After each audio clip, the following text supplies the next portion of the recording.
I got my hat on. No, I'm too low. There we go. Just getting settled in here on this wonderful summer Sunday. It's the 52nd episode of What is Truth? And so we're finally playing with a full deck. And I'm here in the city of Detroit, Detroit, the Straits, founded in 1701. And I'm here with the Honorable Reverend David William Parry from London in merry old England. City of London, founded way back when by the Romans as Londinium, and they still think they're the Roman Empire. But that being said, they do it through corporate mergers now. In any event, I've given a great deal of thought about what we could chat about, as I usually do, and as usual, don't always get around to a lot of stuff that I thought about, but that's okay, because I'm just glad to be here. And hello, people dropping in from around the globe. This show is made possible by some dear friends, Vadim and Tyla. And I want to thank them for their contributions. And I've been giving a lot of thought lately as far as the merging of the ancient world and how it converges in the mystery of Golgotha, as communicated by Dr. Rudolf Steiner. And enlightened ones. Yeah, that's a stretch. But the understanding that Rudolf Steiner brings to Scripture is unparalleled in my experience. And given that he gave over 6,700 lectures, it's quite a journey to try and put it together, because there's pieces of the mystery scattered all over the place, even in the most unlikely places. He could be lecturing about how to knit a sweater and give you the answer to something you've been wondering about for years. And so, never fear, there's always more to go back for. But in trying to come to terms with this and understand the nature of the shift from the ancient world into our modern times, and in light of the Grail mystery, which is how Rudolf Steiner on occasion would refer to the path that he was representing as the Holy Grail. And so what does that mean? And this Holy Grail, this idea of containment. And so you go, well, what is being contained? And go to the sacred event of the Last Supper that was painted by Leonardo da Vinci. And you see some of the elements that can help you solve this as far as improving your questions, because that's all we ever do here. I try not to make pretense that I have a final opinion on anything, because I've had to revise my opinion so many times. It's surely a humbling experience. But it's all about being human, and that's okay. But in looking at what Rudolf Steiner says in reference to John the Baptist, he talks in his lectures regarding the fifth gospel, as he called it. In reference to John the Baptist, he makes a mention of that the descendants of Abraham had capabilities of their spiritual nature tied into their ancestral link leading back to Abraham. And that by the time that John the Baptist comes along, that had wound down, as had the ancient world in general, that people were not still maintaining their relationship to clairvoyance in the nations outside of Israel. And Israel had begun to allow itself to be influenced by other mystery streams, which was against the dispensation that was set down by Abraham and Moses. And you see that Rudolf Steiner describes the God of the Old Testament as a God of earth, and leading up as far as the moon, that Jehovah Elohim is a moon spirit of form. And so consequently, you see that the events that happen with Moses, it's involving earthly events, the column of fire, the column of smoke, the burning bush, going on the mountaintop, having the Ten Commandments written in stone.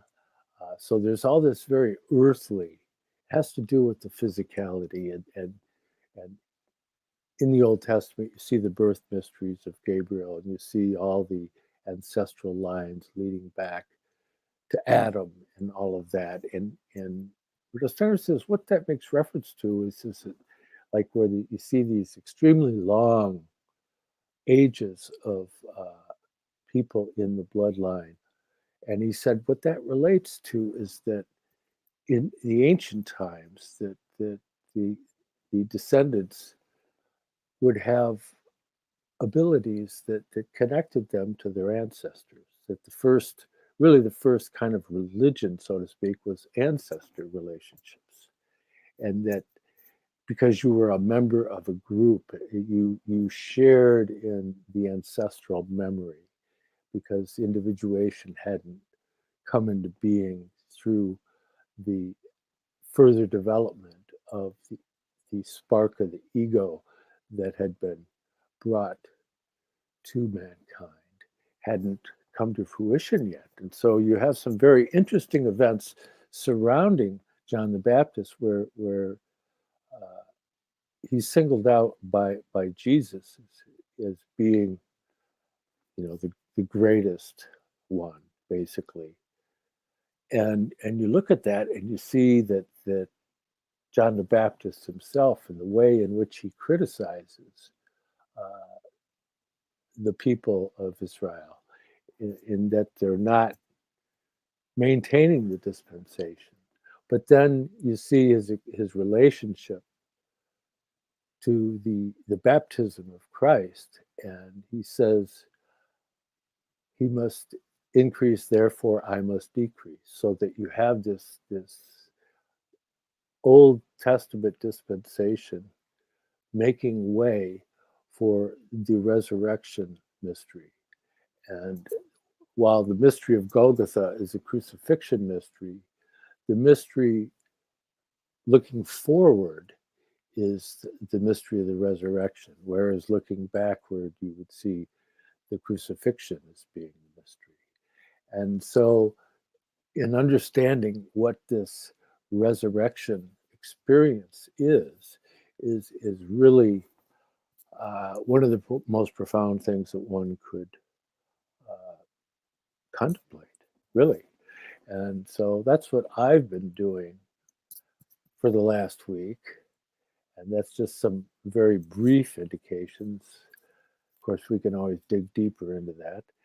But I would like to, before it gets too long in the tooth here, to say hi to everybody and hello to Reverend David William Parry of London. How are you doing? Afternoon, John. Always a pleasure. Cheers.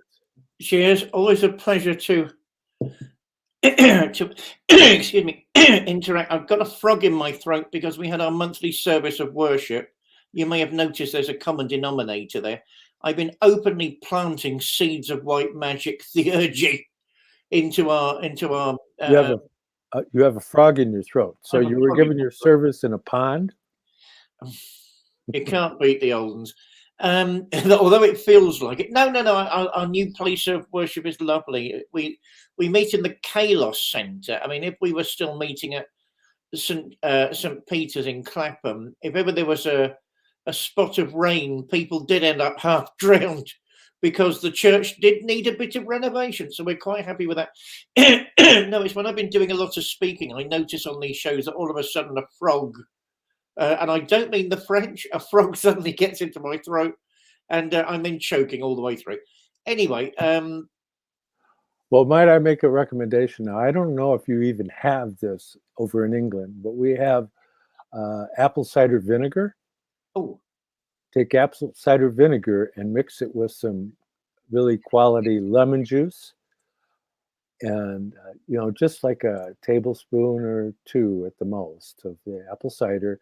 Put in a few splashes of lemon juice, and then put in some water, because you don't want to drink it straight. It'll burn right through you. But that will help with that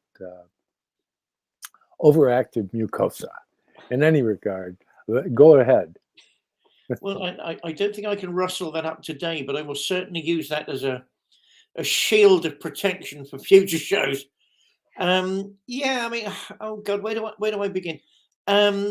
Curiously, Christian mysteries have been on my mind most of the week too. Um, I'm realizing slowly that I just can't free myself of my nascent Unitarianism. And where does that leave me? And I think that might mean something different in America than it means here, because they don't have Unitarian Universalists here anyway, which is why I'm always at loggerheads with the official Unitarian Church and why I'm in with the Metropolitan Community Church, yada, yada, yada, yada. I remember I offended everybody a couple of years back by saying Darwin was a Unitarian. He was a Unitarian. The family were Unitarians, including one or two rather prominent people.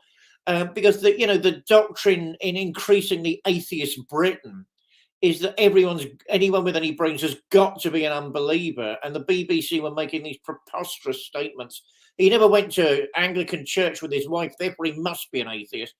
And to which I said, well, actually, no. I mean, he's a Unitarian. One of his uncles was a Unitarian minister who was reading Origin of Species from the pulpit and saying what a great insight into nature it was.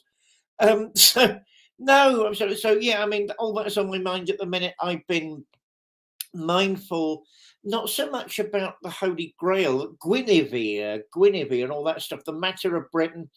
I got a new copy of an old book of mine, one of which had been lifted. My old copy had been lifted.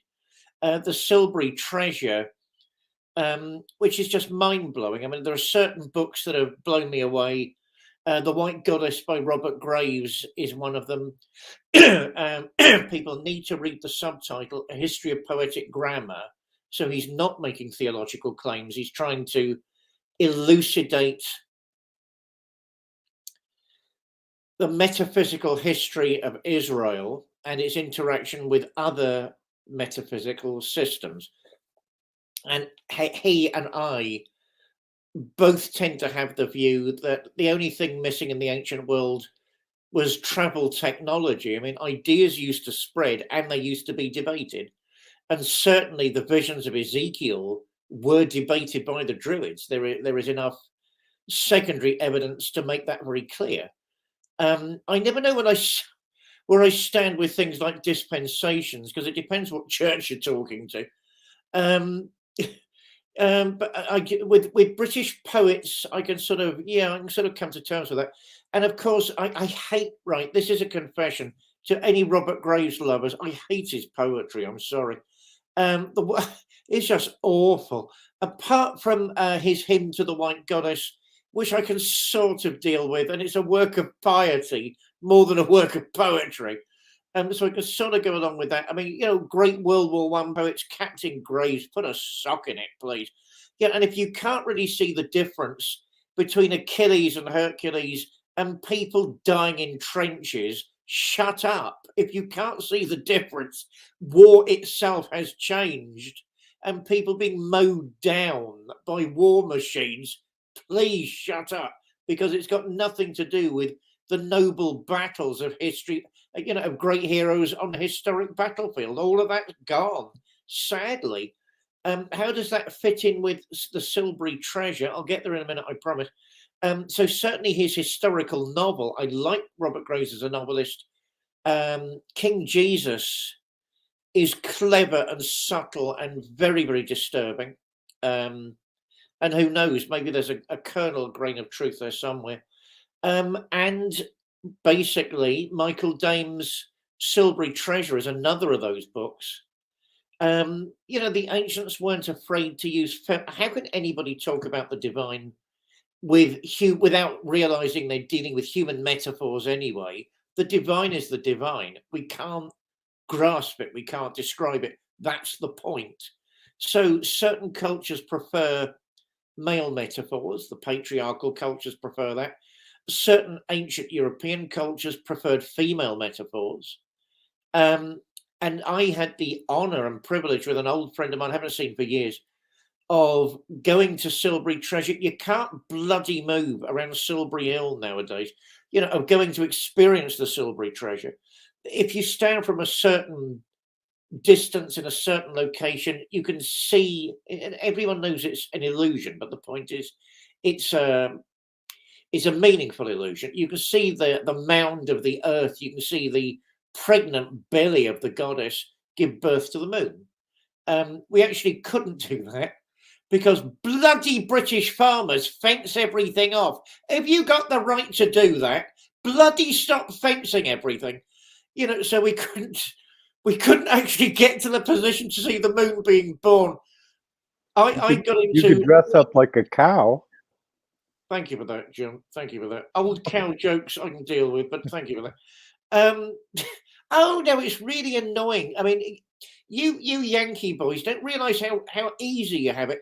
If you're a farmer in this part of the world, you turn up in a tractor and tell everybody that it's your land, and then everybody doesn't know for 20 years, and there are lawyers involved, and nobody gets any the wiser. No, it's really annoying. Oh no, right, I finished that story now. I started it curiously. We eventually found our way to the hill and spent the night on it. Beautiful, mystical experience, hugely religiously significant. 3 witches turned up. I don't believe they were Wiccans. I'm not sure what they were. They spent the night praying, and avoiding us, and we were avoiding them. Using phrases like "our mother," which I noticed, which was very interesting. Keeping out of each other's hair. And the other thing that startled me, I mean, outside of London, when I first moved to London in the early 80s, it was something. This toxic, violent city is not something now, and I don't recommend anybody comes here. And I'm doing my best to leave. There we are. Outside of London, you have these spectacular starscapes because there's no light pollution, there's no noise pollution, people aren't killing each other. And this particular night, nearly every single star was sparkling. We saw a vapor, and I'm not saying it's because of the witches, one event, another event, a vapor that became a vapor of fog. And then this vapor of fog approaching almost in steps the hill and eventually surrounding the hill. I've never seen anything quite like it. And I hail as a country boy. So I've never actually seen anything quite like that. You can't help the feeling that the ancients had designed all of this, what the geoscape can do, what the gases around the geoscape can do, and so on and so on, because they did spend a lot of time thinking about those things. And eventually the hill was surrounded, and therefore the rest of the night was in this sort of bizarre, misty, foggy enclosure. You couldn't see the stars, you couldn't really see far at all after that. I remember coming out home the next morning thinking that was a genuinely religiously significant experience. So I've been thinking about that all week. Still working my way through Steiner, still appreciating his staggering contribution to theology, which of course is unacknowledged, largely unacknowledged. But I don't know. At the moment, I'm looking at eurythmy again and all that sort of stuff, as opposed to anything else. But finding myself drawn back into the Arthurian material, the Holy Grail, of course, being central to that. I'll pass it back to you there, John. Well, you might check out From Round Table to Grail Castle by Isabel Wyatt and Margaret Bennell. It's really a wonderful study coming from an anthroposophical perspective. I have a copy, but I don't want to get into my wandering off events here. I had no idea it was going to come into the conversation, so I don't know where it is. It's over here somewhere. In any regards, yes, well, it's interesting because when you look at further at the indications that Rudolf Steiner gives about John the Baptist and the mystery of Golgotha and the continuance of the Christ revelation in mankind, where he gets into the descriptions of Parsifal and how that is a new development in the mystery within Christianity, that you see that you have that Old Testament revelation, like I was saying. So it's earthly. It's not getting into the stellar and planetary mysteries. They're suppressing that and working with what would develop into the ability to do mathematical thinking and relate to the earthly realm. So that Rudolf Steiner in one lecture cycle refers to them as it was a revelation of geology in many regards, whereas you'd see that the northern mysteries were more of a cosmic mystery, and in Persia and in Babylon and all of these mysteries, even in Egypt, the Babylonian stream had come very strongly into the court of Queen Hatshepsut, and that the first stellar tomb is the stellar of Senenmut, which is copied but with even more refinement by Seti the First. And so you have this institution of what was essentially a Babylonian mystery in Chaldean and that whole Mesopotamian cosmic stream. And it's interesting because Cliff High the other day was making mention of the age of Aquarius, and I might as well get this out of the way, although I did make passing reference to it last week, but it's an issue that gets clouded over through lack of detail understanding, because the zodiac as we know it of the 12 signs, and it gets compared with the 12 tribes of Israel, which there is that, but they didn't concern themselves with the sidereal mysteries specifically. They were into the lunar earthly mystery and the rites within the temple. That was their path in relationship to the Godhead as they were taught. And so when you get into the understanding this stellar mystery, this is really something that prominently comes into the Christian stream again, because there are Gnostic schools of which it played a part, but that was suppressed because it became necessary in the evolution of mankind that we lose our connection to many things so that we can consolidate as individuals rather than just a member of a community or a tribe or a nation, but to actually be able to say I. And that's really the mission of the Old Testament is to prepare for that. But still, for Moses, remember I am the I am was outside of him in the burning bush, Whereas you see in the New Testament, in the Gospel of John, he talks about that still small voice, and that's the initial experience of coming into relation to conscience, which is the voice of this I am, the I am. What is described in German as Ich, which is the three letters ICH, which is Jesus Christus, which is in German, the I is actually named after Christ due to its first use within the German language by a Gothic bishop in the early periods.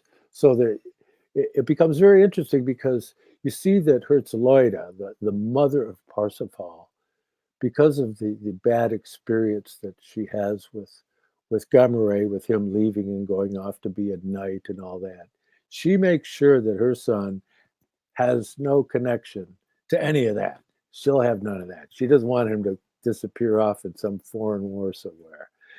And it's interesting to anthroposophists because of who Herzeloida is in the scheme of things, but I won't get into that right now. But Herzeloida, so she keeps him shielded, and he's living in like a wilderness so that he develops this pristine nature that is unaffected by mankind's culture. And that's really important, because even religion, she told him about God, but she didn't get into any theology or anything like that. It's as if she had a distrust of these institutions stemming from another incarnation, and with good reason. But in any event, so that when he finally encounters these knights, he wants to become a knight, and he takes off. And I told this story, what I believe it was last week, and so I don't want to keep repeating myself too much, but it's important to understand that whole concept of that it's his simplicity that makes him prepared to receive a new impulse. The earlier cultures are so developed, like for example in India, intellectually, that they're past their prime. They've already established the form in which their mystery is developed, and the Christ mystery is different. And you see that in the early periods of the Christian period, that they're developed what's called docetism. Now, Reverend David would know what I'm referring to, but it's the whole idea that the crucifixion didn't occur. Either it was that there was a substitute, as it says in the Quran, or that it never even happened.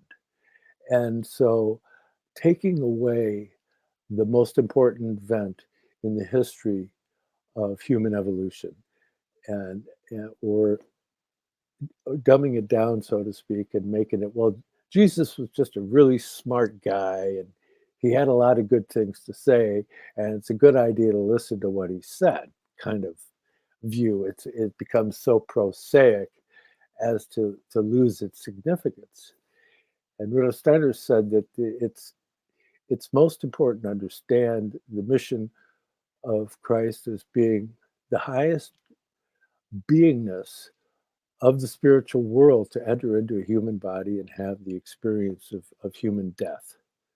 And through that, he conquered death, and he conquered Lucifer and Ahriman, went through the three temptations. The first temptation, Lucifer; the second temptation, Lucifer and Ahriman; and the third temptation, just Ahriman, that turning stones into bread. So you have these specific challenges, overcoming those, and going through the crucifixion to be able to ultimately come to, and that was on April 3rd, 33 AD. And then you see that soon after that, the resurrection takes place, in which he manifests the full potential of human evolution, and for which we all aspire if we're looking forward, course, like I said, if you look backward, you see the mystery of Golgotha, and if you look forward, you see the mystery of the resurrection, and which gets into a lot of the confusion as far as what's called the second coming, and what that might mean, even though that's never said in the New Testament. Oh, what are your thoughts on that there, David? Thank you for dropping me in at the shallow end. Docetism. Oh, I was speaking to a couple of Mandaeans a couple of years ago who, of course, think John the Baptist was the saviour, and this rapscallion Jesus Christ stole the mysteries and actually used them to his own advantage and twisted them out of recognition. It always interests me that the Central Christian story is under such ferocious attack from so many angles. I mean, particularly at the moment, the minute you say you're any type of Christian, I mean, I think viewers on this show now, I get utterly hacked off if people are sort of browbeating their particular denomination. I mean, what's the point? And it brings us all into disrepute anyway. There is a Christian position which must hold something to do with the salvific career of Christ, and something to do with the crucifixion, and something to do with the resurrection. Therefore, the Mandeans and I didn't get on too well. In the modern world, I don't know, particularly at the moment in America, it's beginning to come here. The one thing you can't say is that you're a Christian. It's either mocked or derided or ignored. Isn't that the new modern weapon? You just pretend it's not there and hope it goes away. Yeah, I mean, it amazes me. I don't really include major global faiths like Islam in that comment. I think what they're using is a very different Christology, and they simply don't culturally resonate with the Greek idea that you can be in two different ontologies at the same time, that you can be man and you can be God at the same time. And if you think about it, it makes no sense at all. God, by definition, is all powerful, infinite. By definition, human beings are not. And it was, Kierkegaard, my dear friend Kierkegaard, as I keep saying on this show, the ultimate paradox is when he's talking about what is Christ, because those two things simply cannot be true. And then you end up with the either or, but either it's true or it's not. Either it's true or it's not.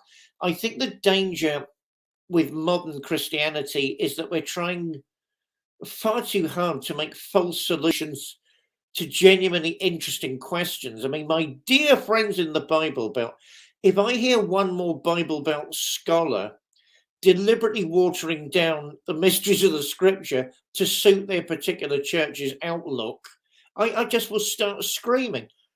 There are things called mysteries. What? It's this Protestant need, and I'm speaking as free church, remember that.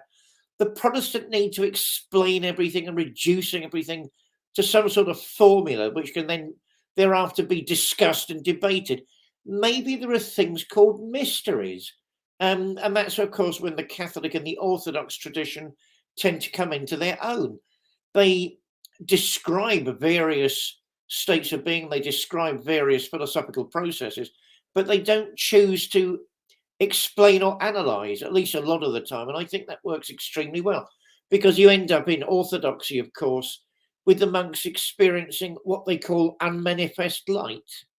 The Philokalia isn't simply like isn't simply like Saint Ignatius. I'll put my teeth back in. Saint Ignatius de Loyola's exercises, which are very interesting. You visualize yourself in scriptural scenarios. You interact with the figures in your imagination, and you see how all of that pans out. Wonderful material, wonderful material. But I notice in Catholicism, unless you're a saint or a mystic, you actually don't describe the unmanifest light. And of course, that really is what all the monks of Athos, every single one of them, is actually aiming at, that experience. the fact that the whole of excuse me, Christianity is under such ferocious attack rather makes me think it's onto something. Otherwise, why is it under such terrible attack? Has it done terrible things to lots of different people? Yes. Everything else has also done terrible things to lots of other people. Is it the source of colonialism? No. Is it, I mean, the checklist goes on. Did it oppress women's rights? No. In actual fact, it did more to emancipate women from the patriarchal societies of the past than any other religion that can be named. And that might be a hard fact, but eat it. That is how it happened. I don't know. You seem to be fishing now today between the ancient and the modern. I mean, I tend to see a continuum. And as you know, I'm very interested by radical tradition. No, not in a Judaism sense, because I think that formula's onto something. Our ancestors weren't uniformly imbecilic, and they actually did a number of great things, some of which we can't currently understand. I'm sorry, I don't believe the pyramid was made by aliens. I'm sorry. I don't believe the great cities of Latin America were made by hidden technology. Where is it? Where is it? No, I mean, they're made by people, and they're made by determined people, and determined people make miracles. They do remarkable things.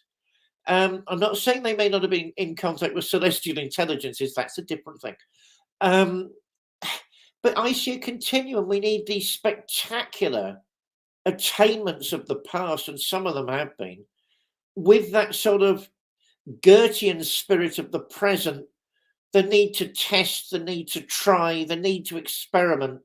I mean, without both sides of those equation, of that equation, you can't really make sense of where we're going. I agree with you. Let me paraphrase my dear friend John. If you look back, you see death. There we are. If you look forward, you must start dealing with the mysteries of life and life reborn. There is nothing more audacious on this earth that a Christian can say life came out of death. That is audacious. That throws the whole system into disarray. That throws the claims of materialistic culture onto their knees. Because if that even holds weight intellectually, which it does, then what else could that possibly mean? To look forward, and also, I mean, I notice that thought: are all these things ingrained in the human condition some way? I mean, I notice even amongst the black magicians of Europe. I'm thinking of Aleister Crowley again. I'm sorry, John. As he got an old man, and even more outrageous, right there.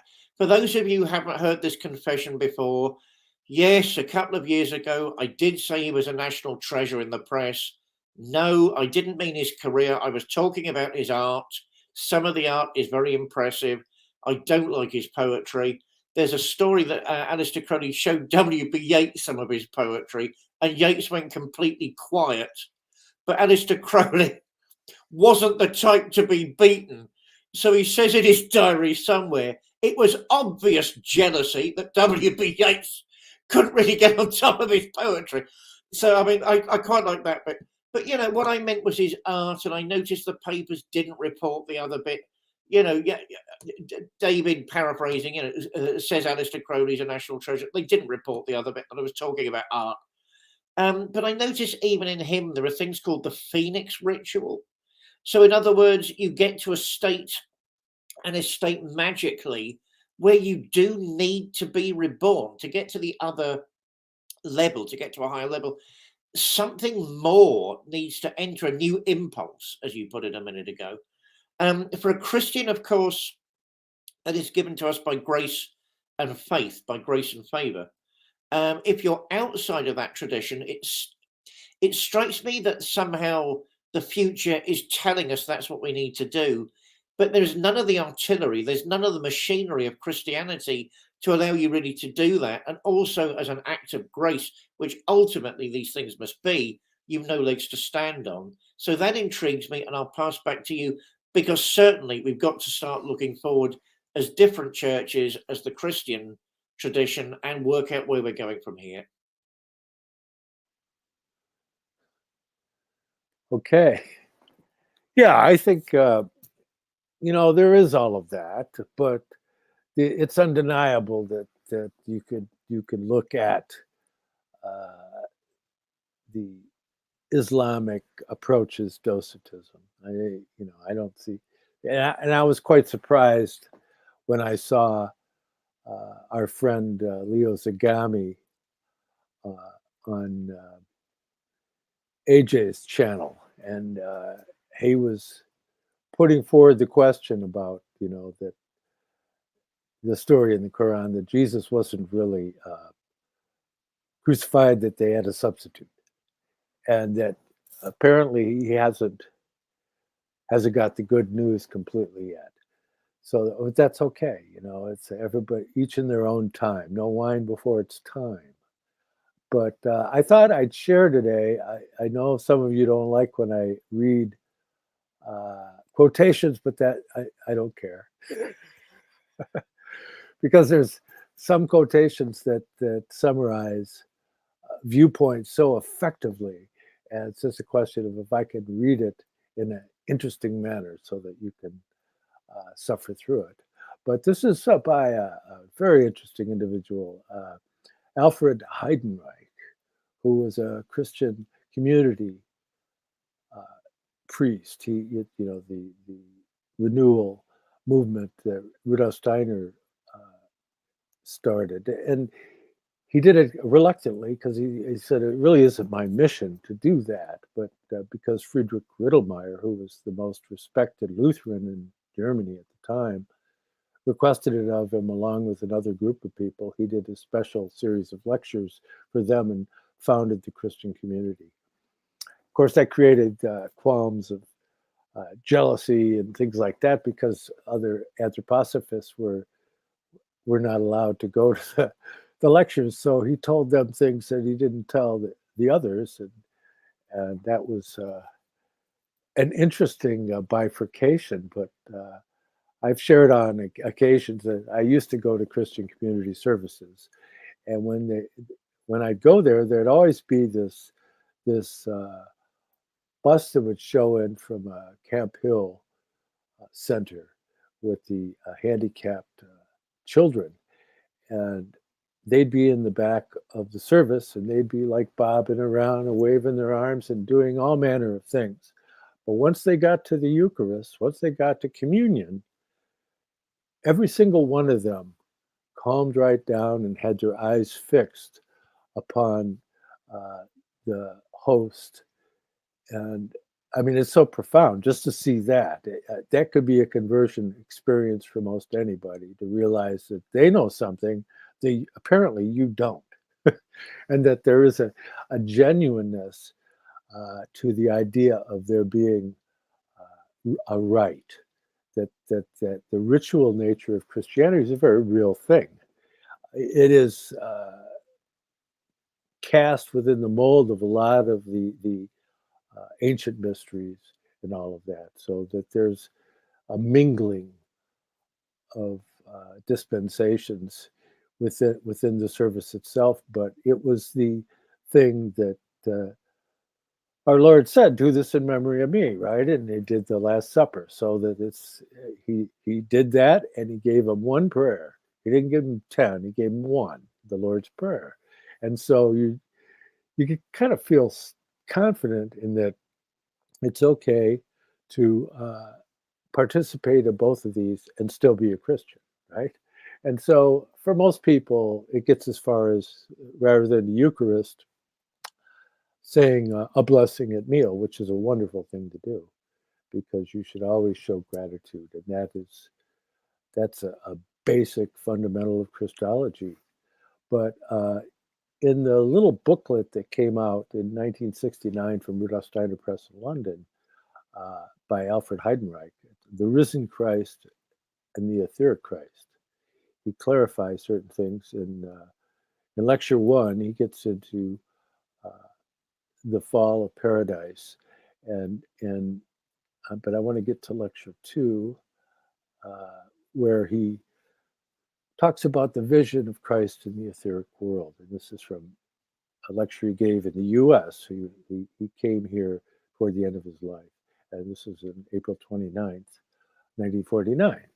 And he says, what was described as the resurrection body of Christ can gradually, in a process extending over the rest of evolution, be absorbed by at least that part of the human species which does its share in the process. Strictly speaking, this is really what the term chemical marriage suggests.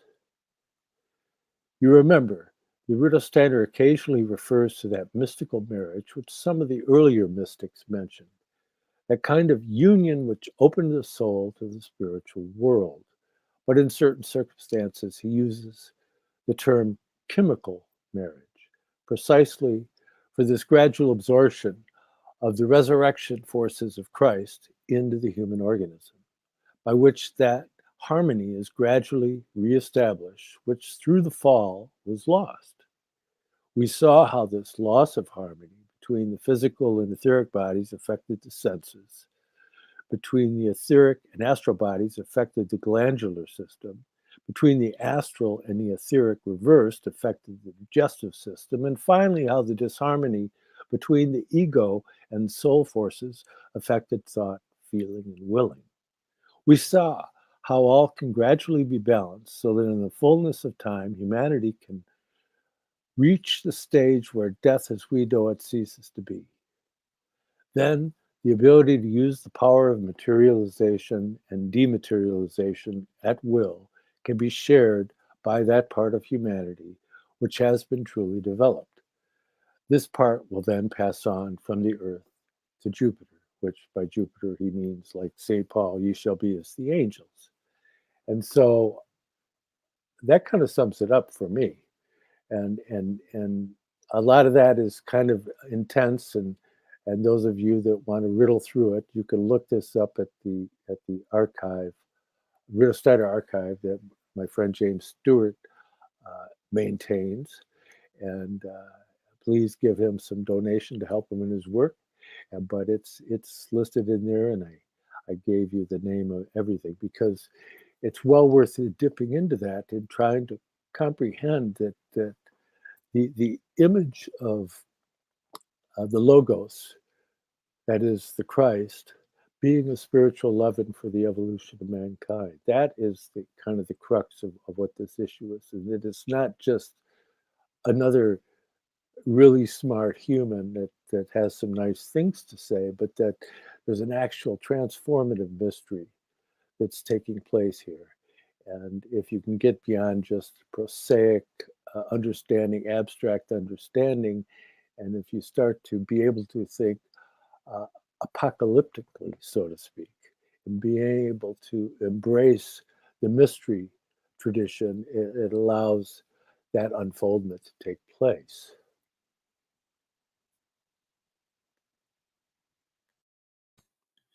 I like words like unfoldment. And I like phrases like chemical weddings, Christian Rosenkreutz and alchemy and all the rest of it. Guard the Athanor. The first thing you have to do, guard the Athanor. I like mystical chemistry. I certainly don't believe that alchemy is dead. I'm thinking again of Falconelli. What was it? Julius Champagne, or if it was him. Monsieur Champagne. Alchemy strikes me as closer to what Christians are talking about than docetism. I did notice our mutual friend slipping into docetism and finding it some sort of revelation. I don't know what's going on there. That's not a good Catholic viewpoint, Leo. Why do I tend to defend Islam on these matters? Because I think it's too, the West is too quick to ascribe docetism to a position that is actually very, very complex in Islam, and the theology behind it. I mean, certainly their view would be that Allah would not allow a prophet of his to experience shaming, degradation, and physical assault on that level. I sense through some of the commentaries I've read.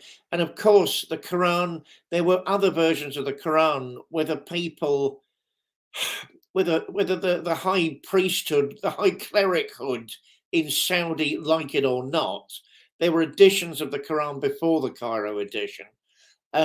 Some of them have been unearthed, and the way of dealing with that is not to issue death threats. If you really believe they're mysteries, how could they be anything else? Wonderful, wonderful mysteries given by Allah, then you should be studying them. I mean, whatever happened to Islam, this great light to the world in the Middle Ages, so far ahead of the West, it was untrue. A civilization practicing magnificent architecture, medicines, medical science, free thinking, some of the philosophers blowing everybody's mind. What on earth went on with Islam?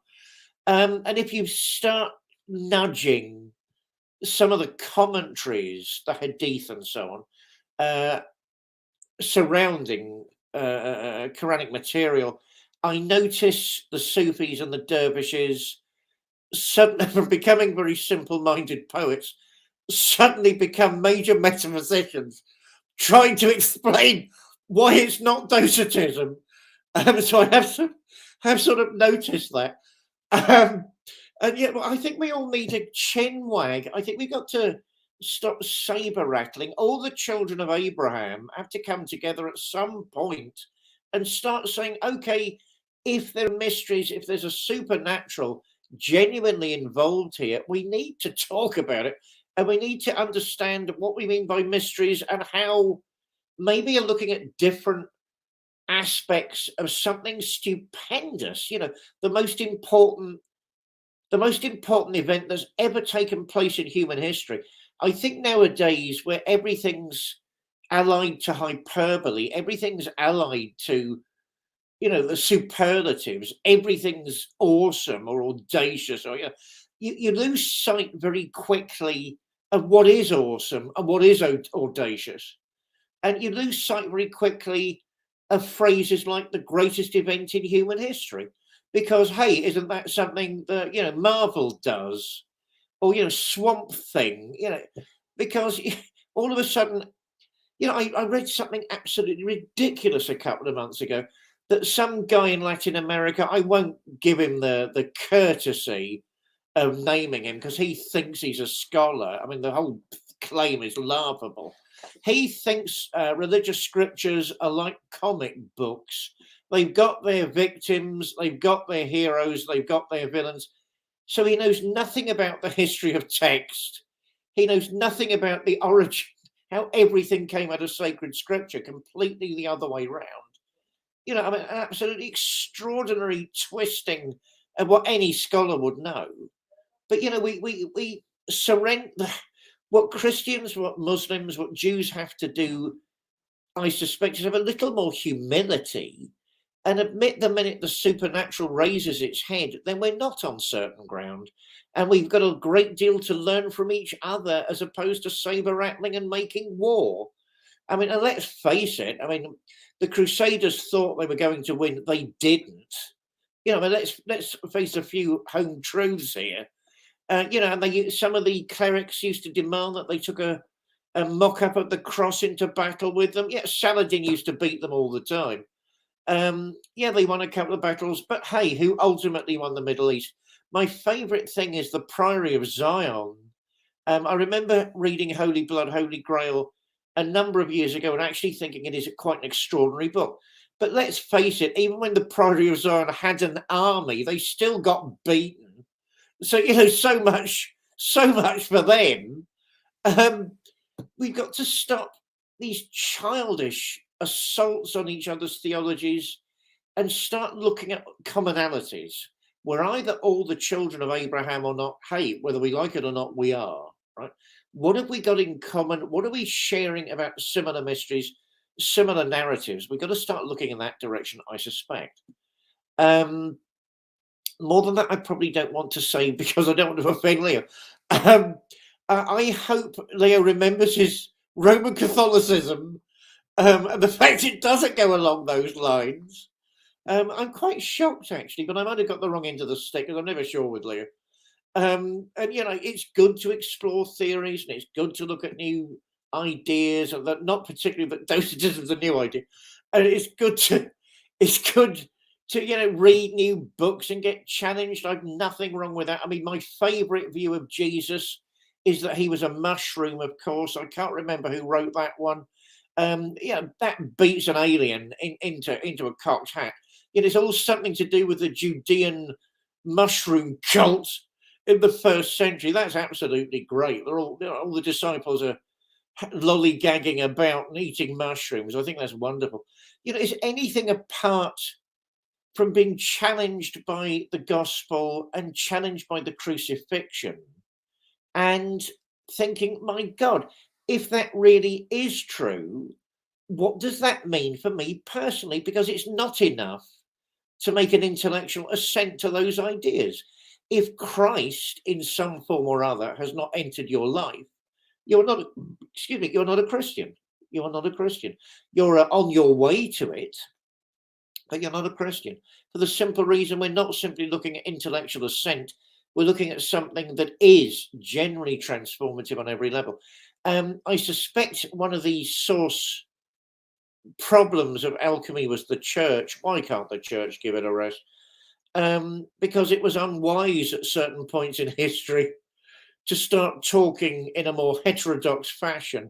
I noticed that's when most of the recent alchemical materials were produced, when the church was at its most fanatical.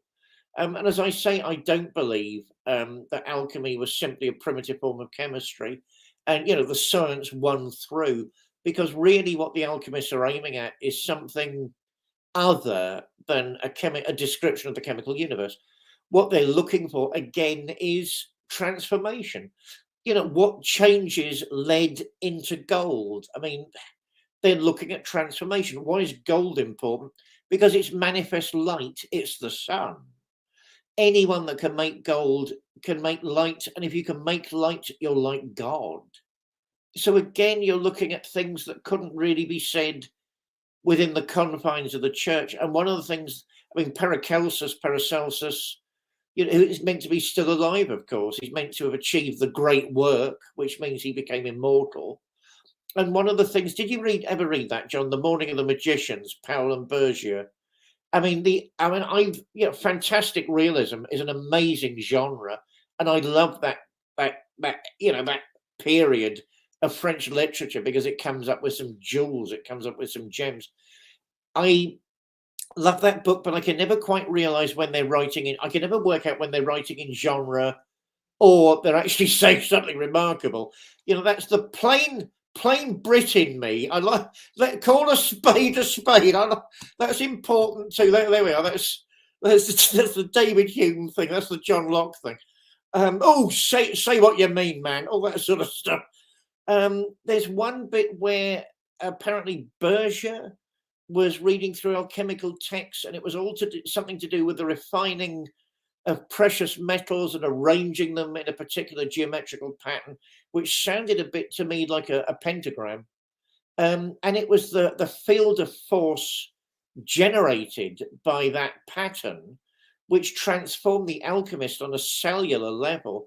I mean, certainly that would never have been described in that way in the past, but that is an extraordinary work of the modern magical imagination, if that's just what it is.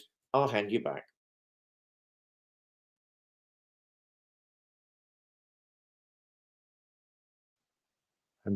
Actively trying to charge my phone, and I got to get a new charging cord, I think. I'm sure everybody's needs to hear about that. But yeah, Louis Paul's and Jacques Berger, The Morning of the Magicians, was a seminal work as far as the popularizing of alchemy and mystical subjects and all of that. And there's, without doubt, they were the ones that really got everybody looking, trying to find Fulcanelli. And in the story, he actually talks about having lunch with Fulcanelli. which is interesting. Oh, you have something to say. You had lunch with Fulcanelli. Oh, I'd love to have had lunch Or with you had a Fulcanelli. Fulcanelli sandwich. Well, no, it was because you'll remember the title of the book. There was one book written about 10 years after that, where somebody bumped into Fulcanelli in Spain and he turned into a big woman or something. Mm. So, I mean, the trans community, the present trans community needs to read that one, because I can't even remember the book. You'll have to tell us. Because why was it a big woman? Why wasn't it Madame Le Petite as opposed to this harridan? I mean, anyway, handing back. Yeah, I read that book. It's if you look up Fulcanelli, it'll be one of the choices that come up. But somebody trying to unriddle that, and there's also the Hendane, that whole symbology that is attempt is made at that. I have a lot. Most of the books. Personally, there's one book. I don't want to start digging around, but it puts forward the hypotheses that Fulcanelli is really a group effort. That it was they self-called themselves the Brothers of Heliopolis, and that's Schwaller de Lubitz and his associates, which included Jules Champagne. And Jules Champagne, of course, did all the illustrations for the book. And so it's fascinating stuff. The books, I should say, because there's the Dwellings of the Philosophers also is an extremely interesting volume. And so that I look at them as artistic works. And so everybody always wants to try and reduce it to like they know what the answer is. You know, that's the kid in class. Teacher would come up with a question. There's always that one kid. It seems like he always put his hand up. And if I were that kid, I'd be kind of concerned because the whole idea of closure is kind of like that's a counter image of unfoldment. Because if you've got closure, you're not unfolding. So your questions, in my mind, can always get better. But that being said, going back to opening up concepts, you know, this whole idea where they talk about the second coming of Christ. So what does that mean? You know, and a lot of people are running around with the apocalypticism of the return of Christ, and they think he's going to come. He's going to be like this physical king and rule the world and all that. And in Judaism, they have a similar motif that they're waiting for the Messiah as a physical being because apparently they didn't notice Jesus of Nazareth and in the right way. But the word in the New Testament that they derive the concept of the second coming is parousia. And like most words in the ancient world had more than one meaning. But see, this whole idea of closure, again, that's a Latin tendency. In the Latin language, words have a meaning. They don't have like all these. That's why, like in law, they use Latin because it's very restrictive as far as its definitions. And if you're a philosopher and you philosophize in Latin, the rules of grammar are going to decide what your philosophy is. Whereas in science, they use Greek because Greek, you can take parts of words and put them together and create new words and all that. So that's how they name the kingdom of the animals and all that, using the terminology from Greek. And so that tendency in the ancient world in language, where parousia, it has like four basic definitions. One is presence, and another is advent or coming, and then there's indwelling, and then there's also aid or help. So if you look at those, but instead of like having it just pick one of them, you have a meaning that includes all of them. then you're getting a more expansive view of what parousia is referring to. Just like in the Bible where they say metanoia, when John the Baptist says metanoia, and they just translate it, repent. That's it. It's just repent. Just feel bad about all the bad stuff you've done. Whereas meta is to go beyond, and then noia refers to the principle of nous, or the mind. So to go beyond the limitations of your way of conceiving it, to think bigger, so to speak, is very different from repent. And so there's a lot to be discussed. But yeah, when you get into the Islam attitude about the place of Jesus and all of that, I mean, you can go to probably the most respected Sufi of them all is Ibn Arabi al-Andalus. And he specifically says in his biography, and he wrote hundreds of books, although they haven't all survived, but he says in his own biography that the first mystical experiences he had, Jesus appeared to him. So you have to keep that in mind. And you also have to keep in mind, if you're reading Rumi, that when he refers to the rose, that's a veiled reference to the Christ mystery. And when you start thinking of it in that terms, it becomes very interesting reading the poems of Rumi.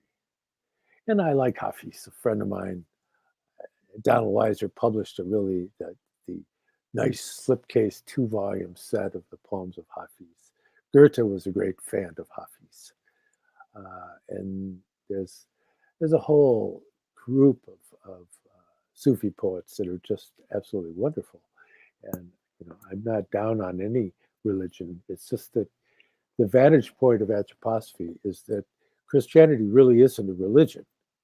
It's beyond that, because it's an actual deed.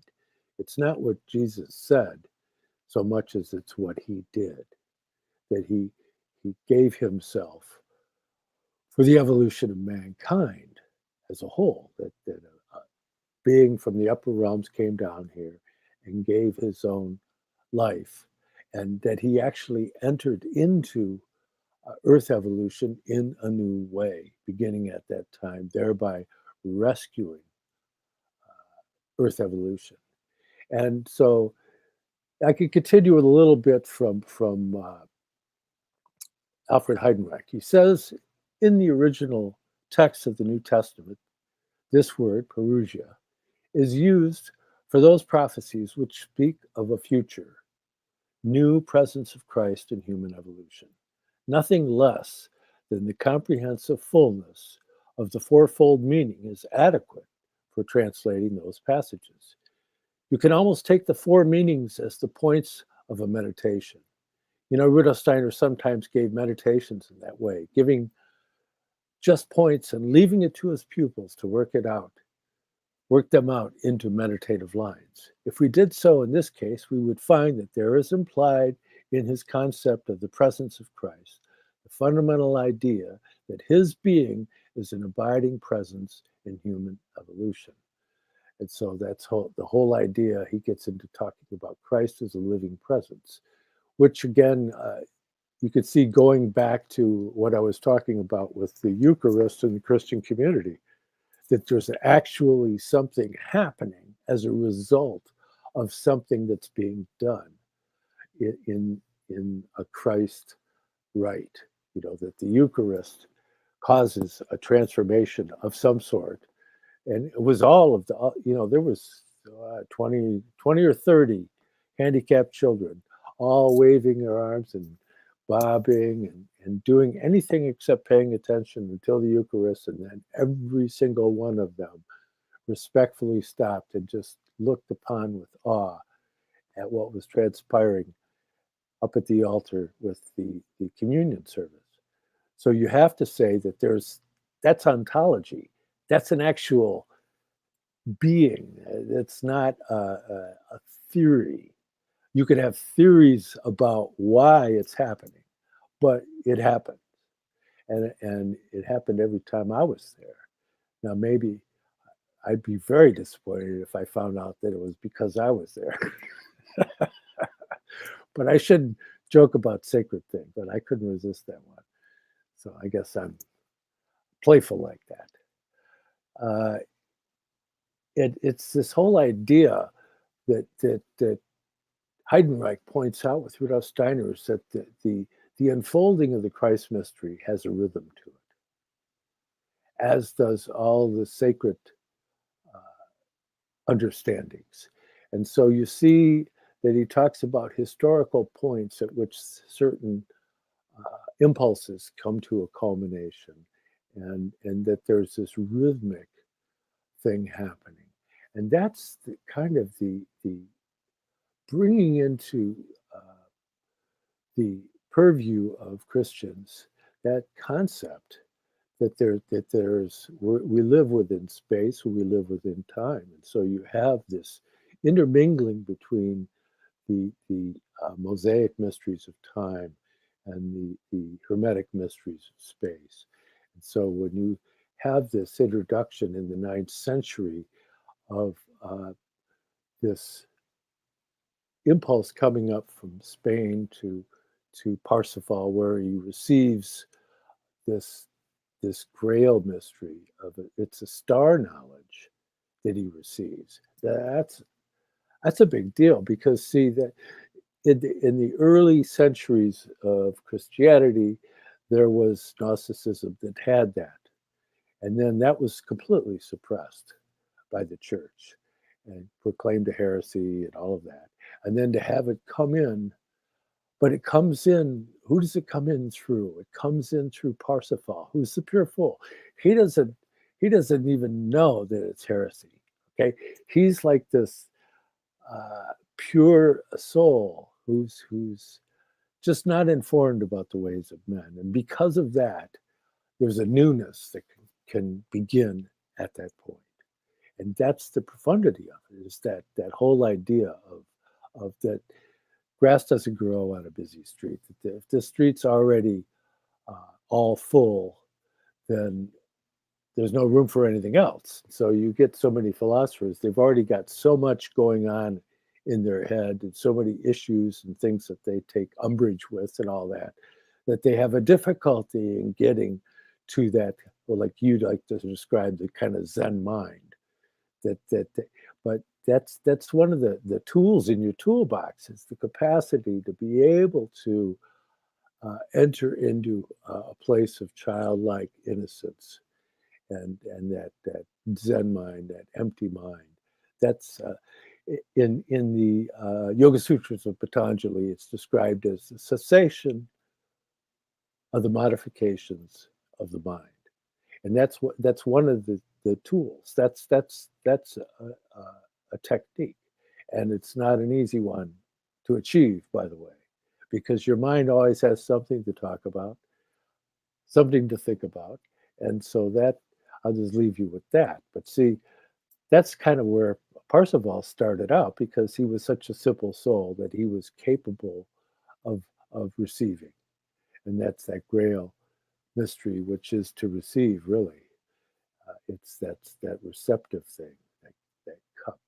And so you have the concept of Christ bestowing grace on human souls through cosmic rhythms. There are times when he presses upon human souls, and others when he withdraws, as does the great ebb and flow of the cosmic ocean of the spiritual world, on which he lives and moves and has his rhythmical being.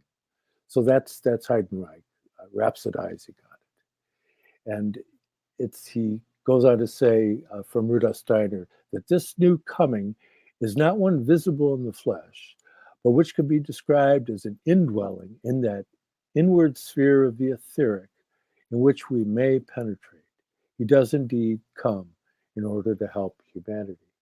So what that's essentially saying is that it's up to humanity to rise to the occasion, to find the Christ as a spiritual being, and in right now dwelling as a revelation within the etheric world of life, that he's actually entered into the earth itself, and that we are dwelling on his body, we are breathing his air, and the whole mystery's ever present.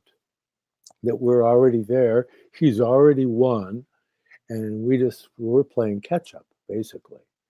And so I think that makes me feel good thinking about that in any regard, at the very least. And so it'd probably be a good time right now to share with you a few things. And the Reverend David is an author with 3 books: The Grammar of Witchcraft, which is not a how-to book on witchcraft, but study of Shakespearean works, and his Shakespearean as Poetry, Caliban's Redemption. And we have his main work is Mount Athos Inside Me, Essays on Religion, Swedenborg and the Arts, edited by the very talented Daniela Irendust. And so those could be found on Amazon, and I highly recommend them. As for myself, I have 2 volumes: The Arcana of the Grail Angel, The Spiritual Science of the Holy Blood and of the Holy Grail, a study developed out of the work of Rudolf Steiner, the underground streams of esoteric Christianity, which flowed from the Brotherhood of the Holy Grail, the Order of the Knights Templar, and the True Rosicrucian Order. Some 640 pages with diagrams, and forward by my best buddy Douglas Gabriel from American Intelligence Media, big thick book. And then I have the sequel to that, The Arcana of Light on the Path. And this is more of a meditative tool. It has all the diagrams for the previous book, plus a great many more. And so these help you to come to terms with this cosmic Christianity that I'm making reference to here, and as a forward by William Bento, the noted astrosopher. Willie, rest in peace, my friend. And they're both available on eBay here in the US. And you can search the titles with my name, that'll bring them up. Or you can find the link below, either on Facebook or on YouTube. And if you're outside the country, you have to contact me directly. You can do it through my academia link below. And you could also get a free PDF of the forward by William Bento. And but you contact me through there. You could also contact me by private message on Facebook. And so these will help you understand the conversations we're having here. And Reverend David himself is currently dipping into them from time to time, as he has copies of both. And I see it. I sense a little bit of seepage of the material into his thinking. It can really help you organize the difficult study of the work of Rudolf Steiner. And so to be able to have a memory theater, to be able to see the interrelations between the various orderings within spiritual science could be very, very helpful. In any regards, so we have about 10 minutes left of our usual time frame. And it's always a good conversation. I think that, are you sitting on something that you didn't get around to? Yeah, a couple of things. I notice I'm sat here making faces, which is why I'm trying to control my coughing. So I'm making a series of personae as I'm trying to control my coughing and look like an intellectual partner discussing something with you. So my apologies for everybody. Look, what can I do? I explained at the beginning. I got a frog in my throat. Yeah, I don't have any cider vinegar. I'll buy some during the week. I remember I was reminded by some of your conversation that someone said about champagne. He was a short, fat puff like you. I'm trying desperately to remember who said that. How dare they? Well, they were like talented then.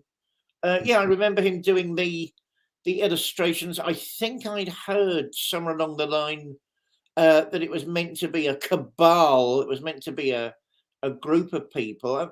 That sort of thing always fascinates me. Um, yeah, I don't know. The court's out with me on Falconelli. I don't know. I remember the whole end day cross thing. Somebody went over there. A friend of mine, a mutual friend of someone, myself and Richard Rudgley went over there years ago and took actual snapshots of the of the cross, and I was none the wiser afterwards. Oh, there it is from the front, and there it is from the back. And you think, right, there we are. About only the children of Elias will be saved. Okay, can you unpack that, please? Which, of course, nobody will. So, well, anything apart from Christianity. How does the Saviour return? Through every hug and every kiss and every act of humanity. If people want a military conqueror, maybe they've forgotten the Sermon on the Mount, or maybe they've actually forgotten what Moses was saying. That's not actually the sort of God that Moses is talking about. Some people want to. I mean, what amazes me in the modern churches is they all want to be proved right, no matter how much carnage is generated along the way. I mean, and we were right. The earth has been ruined, but we were right. I mean, God, people need to be more mature in their faith. Apart from that, no, I don't think I've been sitting on anything in particular. Apart from the fact, I think, again, the Islamic material probably needs revisiting without the accompanying death threats, because it actually is, I think it's filling in certain missing scenarios. But, you need more than one person, you need more than a lifetime. This is where cultures need to dialogue. You couldn't have one person, no matter how ingenious, commenting on those things. It needs to be an entire culture talking with another entire culture. And that strikes me as what Abraham really was aiming at. I remember years back when I was, and you've hit something else today as well. Why is Greek haunting me at the minute? When I was an undergraduate, we did Koine Greek, and we had that bloody book which everybody hated, Elements of New Testament Greek, and we had to learn some for the bloody exams. And I remember this mantra in my head, in arche en ho logos, and it just went on and on and on. Then it got to the exam, like, oh my God, have I got the right interpretation? So yeah, I'm going to get that book back. It keeps coming up. I don't know why. I don't know why Koine Greek keeps coming up, but languages are important too. And yet, do they solve anything? You're right, John. The minute it gets to Greek, it solves absolutely nothing. And you've got 10 other interpretations to fight with, opposed to just one. I'll add one thing quickly. Of course, even if the people, the young people you mentioned at the back of the room, were reacting in that way at the Eucharist when you weren't there, that doesn't, of course, invalidate your experience, and it might show something about that unique bond. Lastly, oh God, I mean, reformers annoy me as well. Apart from old bigoted anti-Semite Luther, who would hear none of it. I mean, certainly he didn't want to go down the Catholic transubstantiation route, because he was perfectly aware by that time frame that Aristotelian physics wasn't going to last.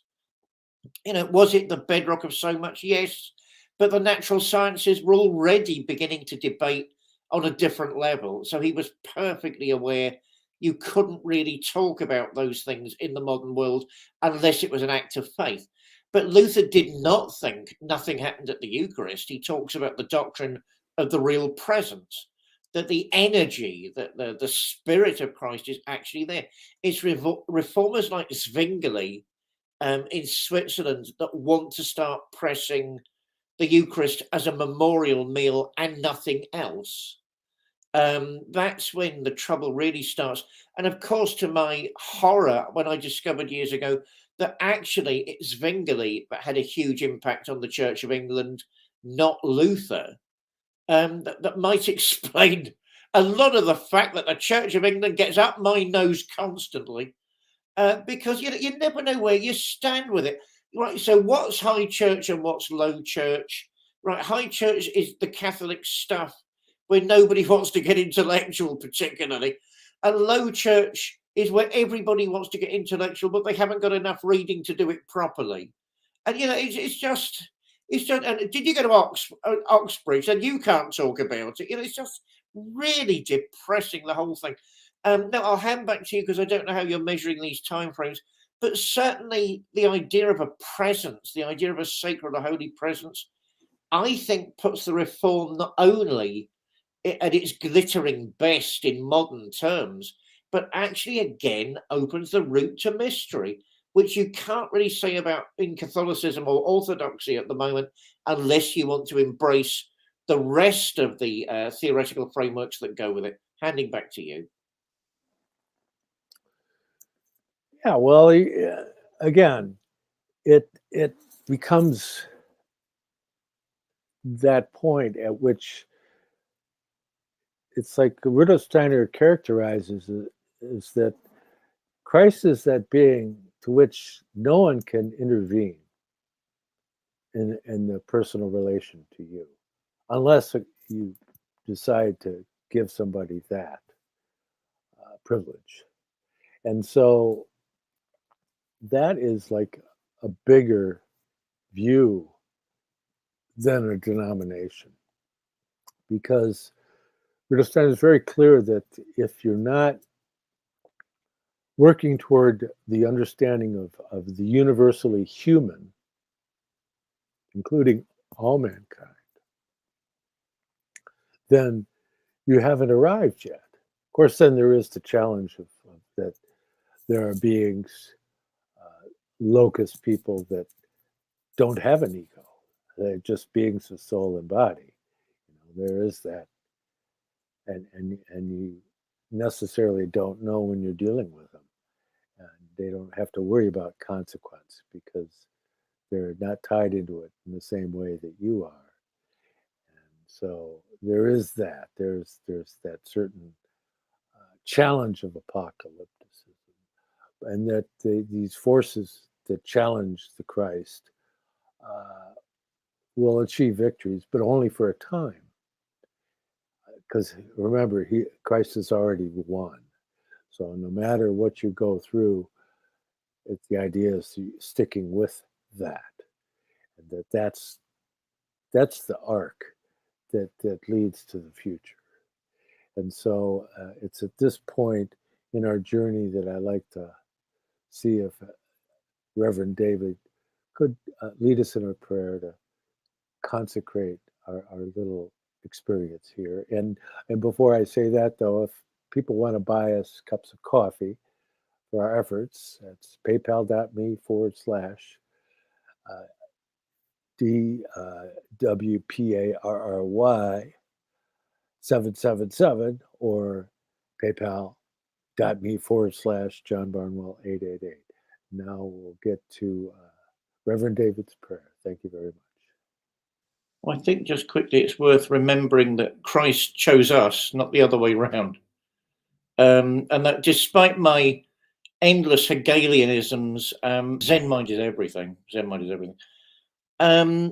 We've spoken a lot today. We've had a series of actually quite vast and significant deliberations. This show is unique. My dear friend John is unique. His works are unique. And we got to celebrate the gifts that we all have, gifts of the Spirit given to us, like the talents in the parable. And my friends, let's never forget that Christ is a savior of love and wisdom, and he wants the best for us. He wants a relationship. I don't think we should personally belittle the R word, the religion word, too much, because I think there are checks and balances in a church community you actually don't get elsewhere. And there's always the danger that you're living your own personal religious fantasy if you're not careful, which is why societies are good, like the Anthroposophical Society and so on. Oh yeah, one gripe. I've written to the Christian community repeatedly and they haven't replied. But does that matter? No. What that matters is finding the Christ in the everyday, in the meaningless. in our hearts, in our relationships, in our hopes and our dreams, and all the things that go wrong, because it's always darkest before the dawn. And Christ is the dawn awaiting every single one of us.